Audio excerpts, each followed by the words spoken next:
the outdoor fundraisers and so forth.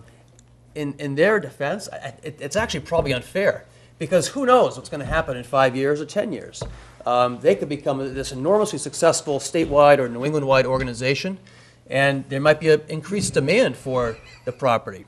We hope they do. I mean, we're all very much in favor of the preservation of this property and for their mission. But I think it's unfair to try to predict what's going to happen and what they want to do. So I think the better way to approach it is simply to put restrictions on the permit, and if they need to come back and say, gee, this is too restrictive, we've been good neighbors for the last couple of years, let's extend those restrictions out a little bit more, they would have the ability to do that. But I think the approach would be to say, let's limit the number of events, define how they are, indoor, outdoor, et cetera, rather than trying to say, how many events do you think you're going to need, and then try to basically issue a decision based on that assumption. So what I've attached actually to my letter is a list of conditions that this neighborhood that I represent would find reasonable. And I think I got to start by saying that where we come from is that social events that they're describing, we actually don't even think are legal in the zoning district. And the reason is because this is a residential zone. And the only way for those kind of events to be lawful would be as an accessory use. And I don't know if you folks have dealt with those kind of tricky issues, but accessory uses have to be customarily incidental. There's a whole body of case law that's developed on that issue. So the question is, are these events, weddings, private functions, customarily incidental to the principal use of the property as a museum? And I would answer, no, they're not. Now, their lectures are, educational programs certainly are. So if they have 50 people inside the house at 7 o'clock at night for a lecture on architectural preservation, no one's going to object to that. We can't object to that. So the issue is, I think from the beginning, the starting point should be, I don't think that these events are actually legal. We've actually seen this in other contexts. There's actually a land court case. Judge Piper, who I'm sure you're familiar with, ruled in a case out of Truro that a residential compound of 9 acres, renting their compound out for weddings 5 times for one summer, was not a proper accessory use to the principal use as residential. So here we're talking about 12 events. Is that cited in your memo? Yeah, I actually gave you the full case. So you can actually see the entire case. Great. We think that case, and granted it's a land court case, so it's not necessarily controlling precedent, but it's illustrative of how the courts are thinking about these issues. And so we don't see those events, frankly, as falling within the scope of an accessory use. Now, what about the fact that this is a historic preservation institution? It's a charitable organization. And Ms. Vieira tells us, let's assume she tells us that they have 35 properties of all different sizes, and on the larger properties, they always rent them out for galas and the like, for fundraising purposes, and that is the universal pattern and practice here in Massachusetts. Does that make any difference as opposed to a private person renting out a piece of residential property for soirees? it doesn't. You don't think it does? It doesn't under the law, at least, and it doesn't mean it doesn't happen. Well, isn't it how the charity is, whether they're using the property in a consistent manner with other similar charities in similar zones? That's not the framework under the common law. The question is simply, is the accessory use customarily incidental to the primary use? At what point in time? So, At the time that they begin operating as a charitable institution, preserving the estate, and having educational symposia and other events, but they find it's necessary to fund those events through weddings. great question. So there's actually a case on fundraising. So a church was renting out its parking lot, and the court said that is not an accessory use. So Okay. there is actually case law on these unique issues. I don't think, so I guess, looking at the cases, you guys can do that as well, but I don't think you're going to see that what they're describing here is a proper accessory use. I'm not saying it doesn't happen. I'm sure it happens a lot. If they're good neighbors and they control the noise and so forth and the traffic, people aren't going to complain about it, and neither will we. There was a very similar situation in South Natick with Lookout Farm. I actually represented the neighbors on that. Very similar kind of layout with residences surrounding the farm, historic structures. The farm started doing special events. They got too loud, lots of lights. Neighbors complained, and we settled. We had an agreement with the farm to cut that back. So there. Is that because that was a nuisance as opposed to something that wasn't an accessory use? No, it was, the farm alleged that that was accessory to their agricultural operation. And they made the allegation that we need these activities to fund the farm because the farm itself was not sustaining. But the courts, there's a precedent on that issue, that that's not sufficient as an accessory. Sure, but if they decided to have 5 symposia a week during the growing season here, but they were utilizing their property in a manner that's offensive to the neighbors, then you could still go in and argue that they're creating a nuisance, even though it may be a permitted use. That's right. I agree with that. Okay. Yeah. So, just that being said, what I've said about the law, we still are fine with special events. Okay, I'm sorry, Mr. Mullen is pointing out Neil Tully's name as somebody who's near and dear to my heart, who was involved in that case that you were talking about. Okay. Go ahead.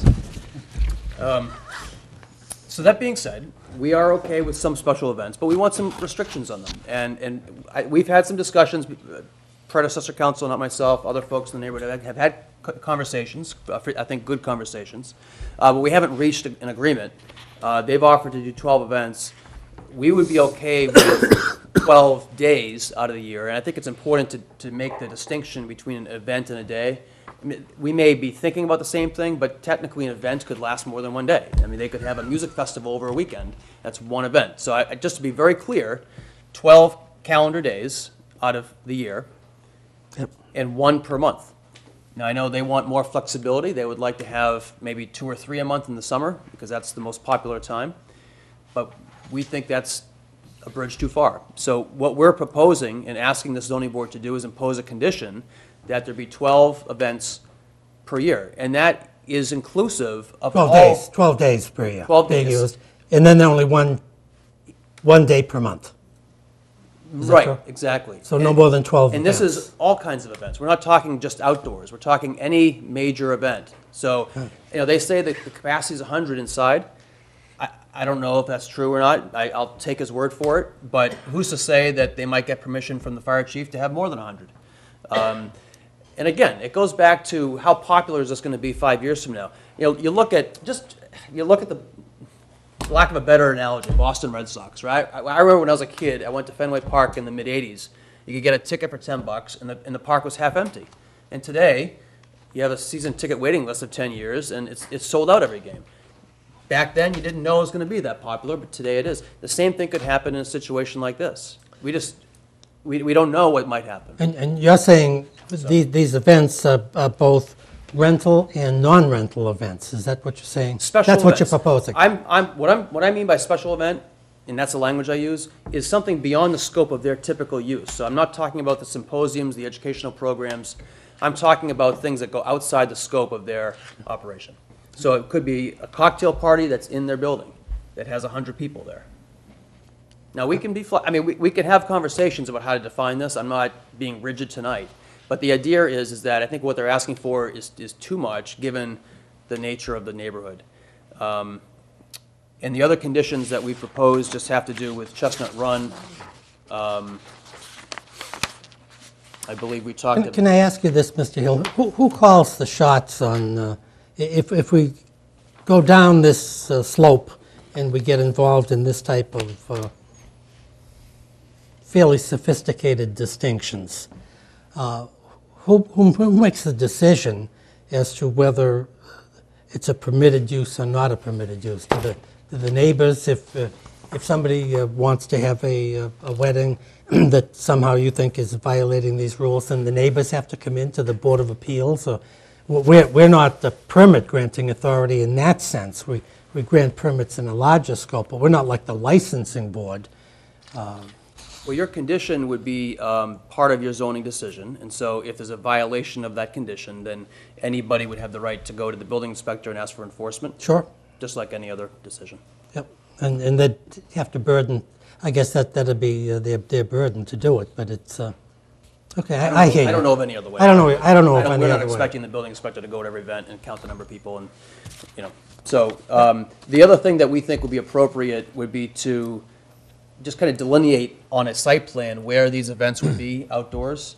You know, my concern is, I mean, they have great field areas. I was actually over there this afternoon, and, you know, I would like to see the orchard preserved. It'd be nice if we could agree on a condition that the orchard will be preserved and not taken down.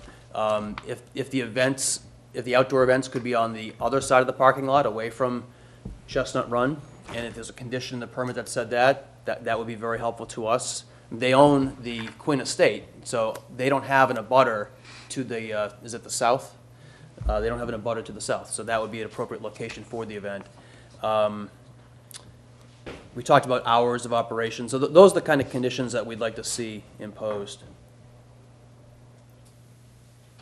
And those are all set forth in your letter? Exactly. Okay, great.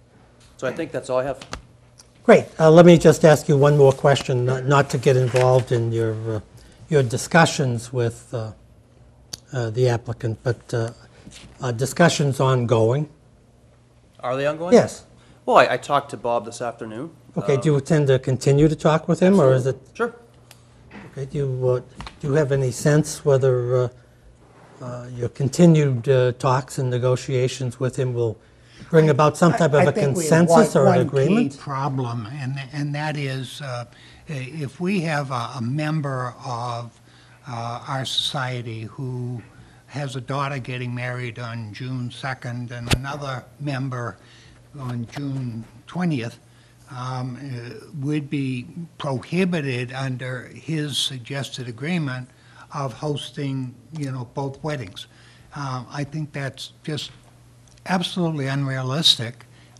We volunteered the number of outdoor rentals is not more than 12. It doesn't mean that there will be 12. There could be 6 one year and 8 another year, and maybe there'll be 12 a year. And we also agreed to restrict them to have them not more than 2 in a month. But to say not more than 1 in a calendar month, it just doesn't make sense. And that was a sticky wicket. And we volunteered to put this as a land use restriction and have it recorded at the Registry of Deeds and enforceable.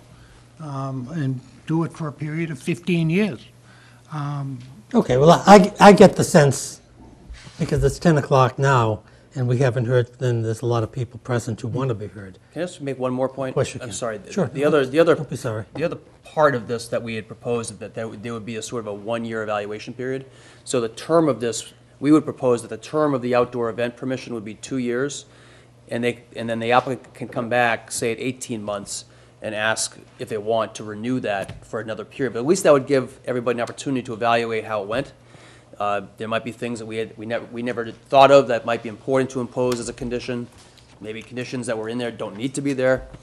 So we would like this to be a 2-year term, a probation term, so to speak, and then with the option of renewing that for additional terms. Sure. When Mr. you say Mullin. everyone evaluate, you mean the board enforce? Yeah, it does. The what? You mean the board enforce? Enforce? When you say everyone evaluate, are you actually asking for enforcement rights for the special permit? No. Okay. No, I'm saying that we would. You're we talking would about all- having we come back to the board and have an opportunity to comment. Yeah, they would come back to the board and ask for an additional 2 years. We would be here to make comments, and you would Fine. make the decision. Okay. Yeah. Thank you. Great. Okay, thank you. Thanks, Mr. Hill. Is there anybody else here who has any questions of the applicant? Okay. Yes, sir. You're going to have to come up here, sir. I hate to keep it going, I apologize. That's all right. Last hearing I had, we were here till 11:30, but I hope we don't do that I have a tonight. 2-week-old at home, so I'm probably already in trouble for being out this late. Thank Tell you. us your name and address, sir. Charles Butler, I actually live at 1400 Canton Ave, which was referred as the Vappy Meyer house earlier.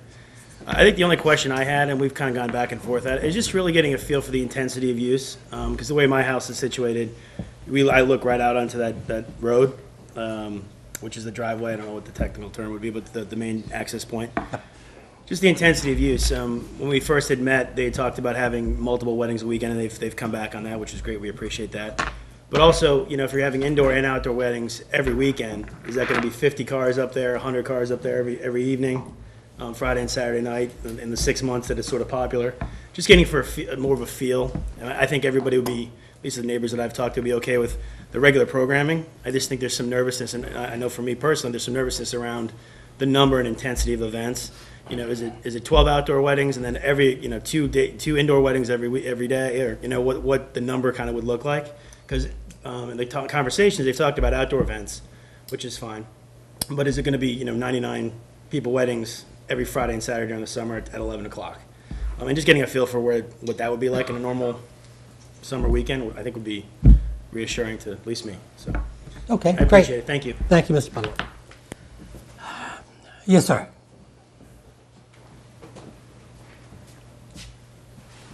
Evening. My name's John Seidman. I'm related to Mrs. Seidman, who was here earlier. We live at 1350 Canton Avenue. I just have a question. When we still here? talked earlier this year, Yeah, still yeah, here? Mrs. Seidman. right? Yeah. Definitely, we're still here, and I'm still related. Oh, okay.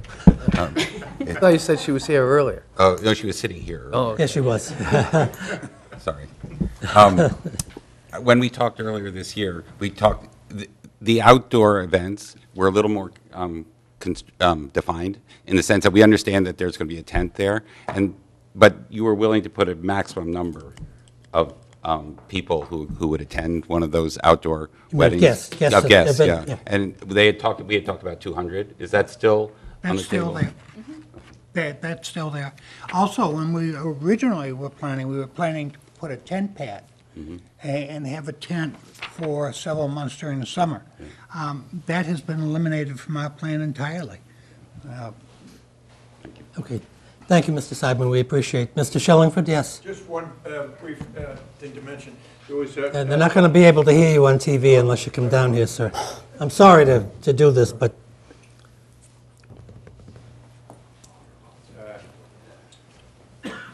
one concerning commercial vehicles.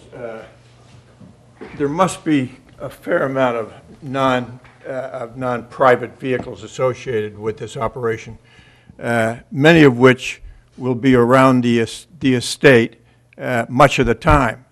And there's only 14 parking places down below, where I presume they must be parked up above. Question, I don't know where they plan to park them, but there's a possibility that your upper parking lot may have several commercial vehicles of some type or other up there much of the time. Even in the garage. Support vehicles of some kind, right? We have a pickup truck. Well, you may have a pickup truck, but I'm not sure what might be there, but I've talked to some people that have looked at some of your other operations, and there are certain non-private vehicles and more or less semi-permanent residents around there for maintaining the estate. I can't testify specifically to it. It's a question, right? The other question is, they previously mentioned about buffering off the parking area with some kind of vegetation. I presume that is fixed, is that correct? I don't know. We haven't seen Somebody mentioned it. a landscape plan from anybody. Landscape plan is in your package. Is it? Yeah, Okay. To visually buffer the parking lot? Yes. Okay. Okay, thanks, Mr. Schuman. Yes, sir. That's all right. You stayed late enough? I stayed late enough. My name's Bill Bauer, and I'm kitty corner to the parking lot 1374. That's me. I know. Thank you for listening to us, and thank you for your service. We've been trying to really get this solved outside of here, and it's unfortunate that this is where we're at. And I just wanted to, thank Dan for helping us get together. We are collective on this. We do agree. We're willing to work with this and make it work, but we'd really like to go slow. I think the 1 year look back, give it a try once a month. Bob, you mentioned that if you had two members that wanted to use June, you have 7 other properties that you could rent out. So we would really like the board to go slow with us. as direct abutters and really listen and read our hear what we've said, read our proposal, and just try it for a year and see where it's at. When you look at, I'm a financial person by background, the endowment of this historic New England is over $115 million. The rental functions are less than 15% of their income back in 2014. So we value historic New England. I can't wait to take my kids there.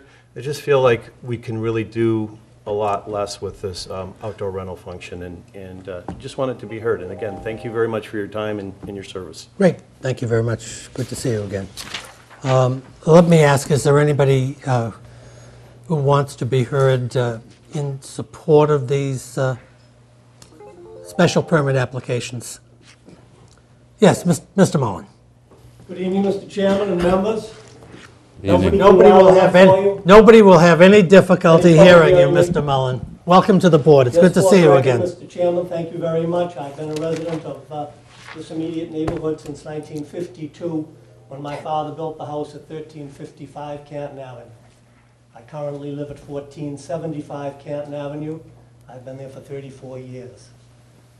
When the leaves are off the trees, I can see the Eustis Estate from my house. I am 1/10 of a mile from the entryway, and I'm here to support this application as it's been presented. I think we need to remember that we're talking about 80 acres of land, Mr. Chairman. 80 acres of land. If we can't get along on 80 acres of land, we're all in trouble. Better just go home. No one would, unless they were lost, which is a possibility, would go up that side road, or the back road, as I would call it. I don't think there's anyone that knows the property any better than I do, other than the Eustis family themselves. No one would go up that side back road to access the property because the entryway and entering and exiting is too spectacular. It's just spectacular to go up that driveway and to come down the driveway. I used to ride my bike down there. The girls and I used to ride our bike down there. So there are 5 houses on this back access road, and sometimes I'm across the street from the Bartol property, and sometimes there's cars coming and going there, and I say, well, must be some kind of a party. Well, you would never know that there was a party there because you can't see it. And I have been at parties at the Eustis Estate, and I can tell you that there is room there for 100 people because I've been there. And they set up small tables in the rooms. It's a tremendous piece of property, and as a board, you should go up there and treat yourself to a visit yourself. Maybe we should have a hearing up there at some point in time. That would not be a bad thing, Mr. Chairman. But at any rate, I dislike change very much. I think I have a reputation for it, but change does come, and I think we should welcome these new neighbors and do what we can to make the proposal successful, and wish them success and welcome them to the neighborhood. So thank you very much. Thank you very much, Mr. Mullen. We appreciate your comments. Thank you for coming tonight. Is there anybody else who would like to speak in favor of this application? Okay. Yes, sir.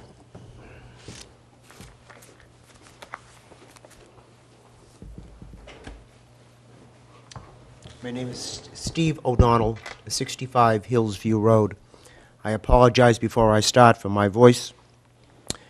I really wasn't sure whether or not I was going to speak this evening, but I'm going to. Well, we appreciate that, Mr. O'Donnell. Everyone's got a bad voice this time of year. I've lived in Milton all my life. In the case of full disclosure, it was my name you read earlier at the bottom of the Historical Commission letter. That is a commission letter. I signed it as chairman. I'm also a board member and incoming president of the Milton Historical Society, whose headquarters are at 1370 Canton Avenue at the corner of Chestnut Run. Notwithstanding the concerns of the neighbors, which I understand at least to some point, this is really a very low-level use of this property. I have a friend who loves the expression, "Be careful what you wish for." We have 80 acres of land. They've been in the same family for 135 years. And when Fred and Libby Eustace decided to leave, they had 2 choices. Do something to preserve the property, or allow the property to be developed. They chose preservation.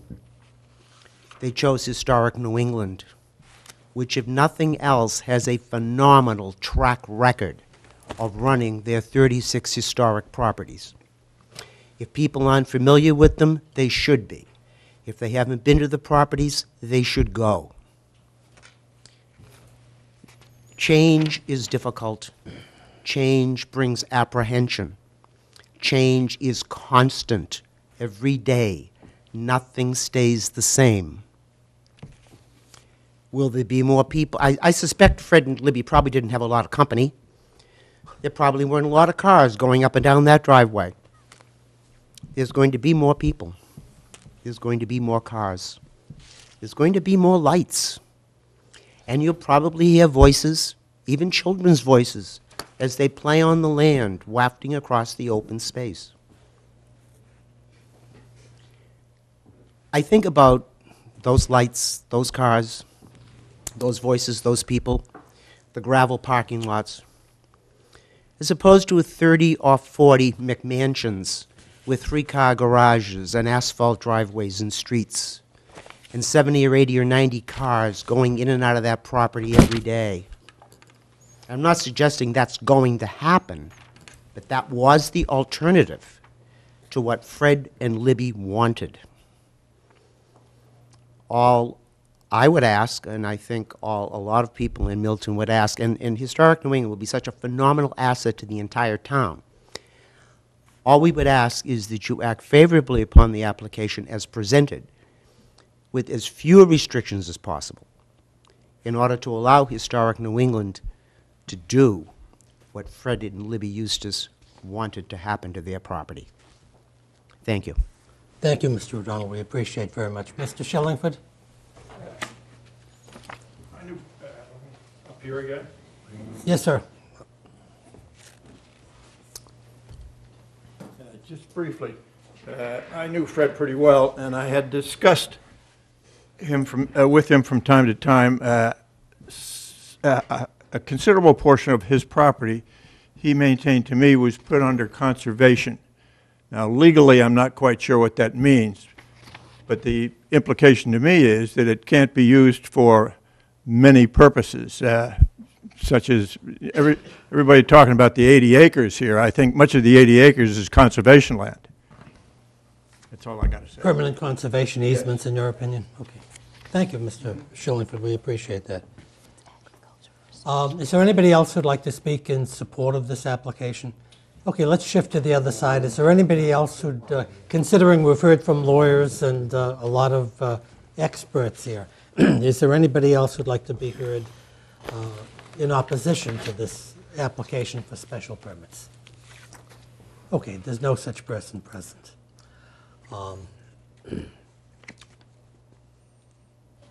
Do you have anything else you'd like to add, Mr. Sheffield, to sum up, or are you all set? No, I'd like to say that I quickly tried to review Mr. Hill's letter, and there are some areas in which he's suggesting should be controls that I'm really fearful about. Number one is we purchased this property for $7 million plus. We're trying to create a phenomenal museum and a center point of historic New England's properties. To give a 1 or a 2 or a 3-year permit just really doesn't, does not make sense. I've never seen that done by this board in the past. We have 5-year termination for certain types of permits, such as telecommunication towers, but it is... Do you think generally special permits run in perpetuity? I think they should. As opposed to a 5-year limitation? Right, I think they should, and I think that the board has the prerogative of bringing up a case if there's a reason for it. Some of the other, conditions is For example, special events shall not be open to the general public. The whole purpose of Historic New England is for the general public. The idea that there should be I think no... he's just using it to define the event. What? He's just using it to define what a special event is, I think. Yeah. Yeah, let me see if I can make a suggestion here, Mr. Sheffield, because it's now 10:15.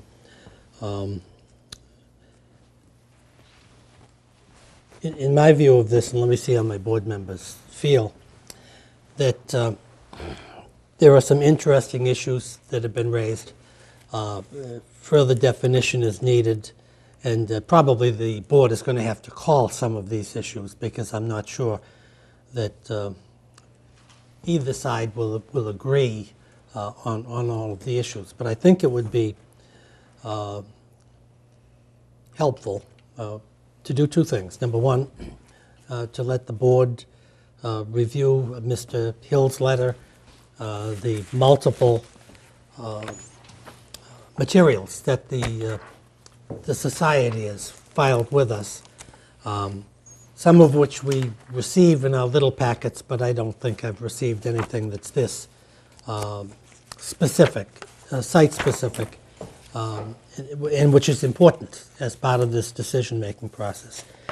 My suggestion is that the board recess this hearing to a date certain in the future so that we can consider these materials. We're delighted, excuse me, we're delighted if, but not requiring, Mr. Sheffield, if you want to file a memorandum of law or whatever you want. But what I think would be really helpful to us is if Mr. Sheffield would continue meeting with Attorney Hill to the extent that you can have productive meetings, and submit to the Board of Appeals, let's say a week or 10 days before our next scheduled hearing, a memorandum, joint memorandum, or a list which shows which conditions both of you are in agreement on, and then it's like a pretrial memo, then a list of the proposed conditions that Mr. Hill may want that the applicant disagrees with a very short statement of why you disagree with it. And then that would be enormously helpful for the board when it holds the next hearing to have assimilated those materials well in advance of the hearing to discuss it, not to discuss it, but to contemplate it, to review any of the case law that you think is applicable here, and then just have a productive meeting that's not going to be a debate between Mr. Sheffield and Mr. Hill, but will be a decision. The board in deliberation will make decisions dealing with these issues, and then and enter a reasonable decision. That, to me, seems to be the most expeditious way of trying to move this forward and bringing it to a conclusion. And that's my suggestion. Mr. Mullen, do you agree, disagree, or do you have any comments? I have one question. To whom? To the applicant. Sure. And then I have some thoughts, and I'll respond to your proposal. That's fine. So you own the Quinn estate. Yes, Is it part of the same property, or is it a separate lot? separate. It's a separate lot. And that has access to Canton Avenue as well. And what's to become of that? As I said earlier, we originally purchased that estate because it came on the market, and we were very concerned about the developing of that land and the impact on the view shed. When we first purchased it, we thought that we would use the building on the property as our office space, as the apartment for our scholar in residence, and as some programming space. In early discussions with the appropriate town committees and commissions who were very helpful in this, we learned that it was not going to be realistically possible to use that building or convert that building for that mixed use. So we refocused all of our energy on the Eustis estate proper. We have tabled our discussions right now on the future of the Quinn property, which is 1452 Canton Avenue. But what I can tell you is that it absolutely will not be developed. That is our commitment. It's why we purchased it. And the land will not be developed. But what we will do, we have not decided. Okay, so let me say this. I agree with John. I think we need a little bit of time. But I want to say I've been the one who raised the issue of your use and your program the most. But that's because of the nature of the ask. To me, the special permit is being asked for by an applicant, and the applicant will hold the special permit, rather than a variance that runs with the land. That's really my point. And the whole reason we're here is because of you. Not you, but your organization. And therefore, I'm focused on the program because it's all about the program. And that's all I want to say about that. I actually don't want people to think that I want to micromanage or that the Board of Appeals would ever want to micromanage historic New England. We know nothing about this. But we do give special permits to users, not to land.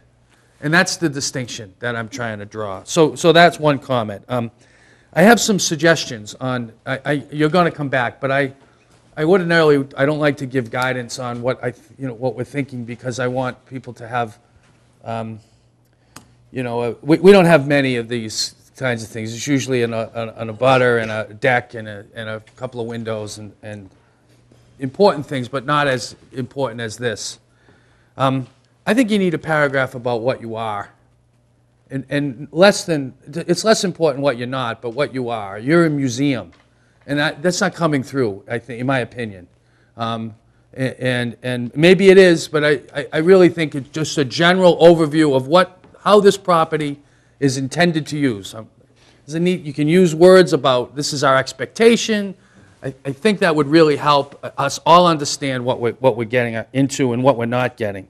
I like the idea of special events being defined. I think that's fine, and I won't sign on to this language. I don't know enough about it, but I like that idea. I think a plan is a pretty good idea, or maybe a marking on the plan on where you plan to have these outdoor events, to the extent that you can do that.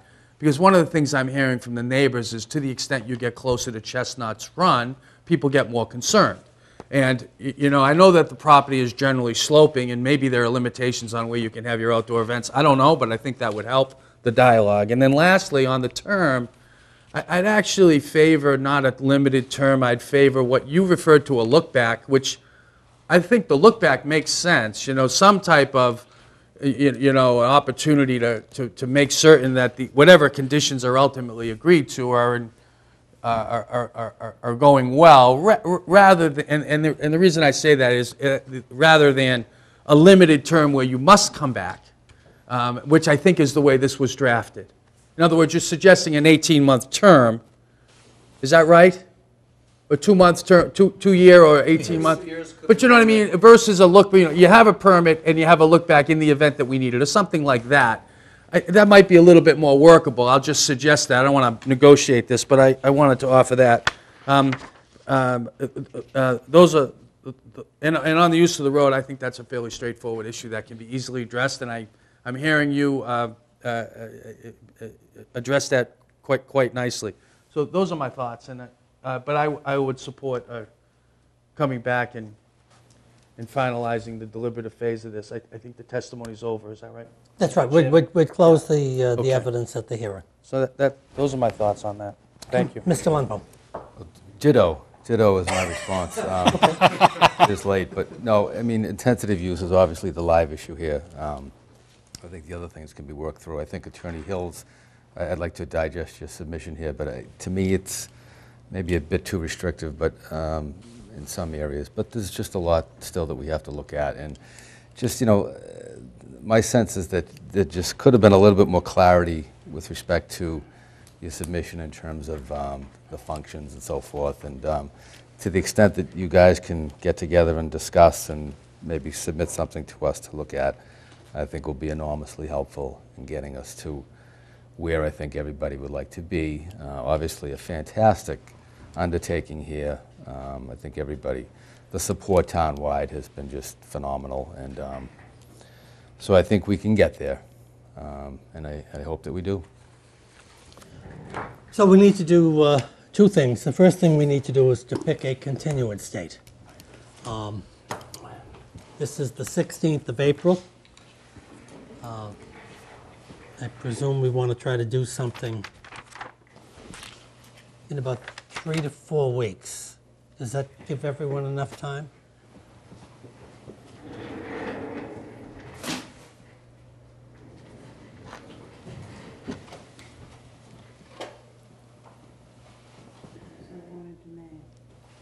Going to the middle of May.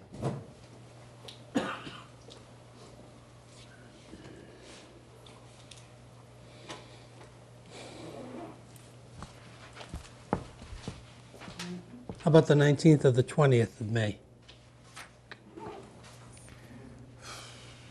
19th is the Tuesday. 19th would be perfect. 19th. 19th, okay? Mr. Mullen? I don't know. I don't have my pen. You don't have your calendar? I don't know where my phone is. You want to call the governor or something to find out what you should be doing on the 19th? We'll go with the 19th. 19th is good for you. I don't know. Well, if it isn't, we'll change it. Mr. Hill, how's the 19th for you? Okay, so if we do the 19th, that's Tuesday. Okay, it'll be in this conference room, the Blue Conference Room. How about submittals by the parties as to what you agree upon or what you don't agree upon? By May 8th. Is that too soon, or is that good? That's a Friday. Mr. Sheffield says that's good for him. How about you, Mr. Hill? Does that work for you, or do you want some more time? I mean, you tell me if you want to. What's the 8th? Following Monday? Yeah, you want to just say the following Monday? I mean, I don't care, whatever. Why don't we say the following Monday just to Okay. give us a weekend to digest? Okay, that still gives us eight full days. So we'll say submittals by May 11th. So otherwise, if that area, that's your fine, you're here. The town calendar looks like it's fine. Okay, so that's great. We're going to continue this hearing until May 19th at 7:30 in this conference room, the Blue Conference Room, and we'll have submittals by the parties filed with Mrs. Fitzgerald on or before 5 o'clock on May 11th. And the evidence is over, and we'll end up reviewing the materials from the attorneys or anyone else. So if anyone wants to submit materials, that's fine. And we'll call the shots where you can agree. Excellent. Okay? Thank you very much for your patience and for staying with us so late. Thank you. Have a good night, Thank folks. you, gentlemen.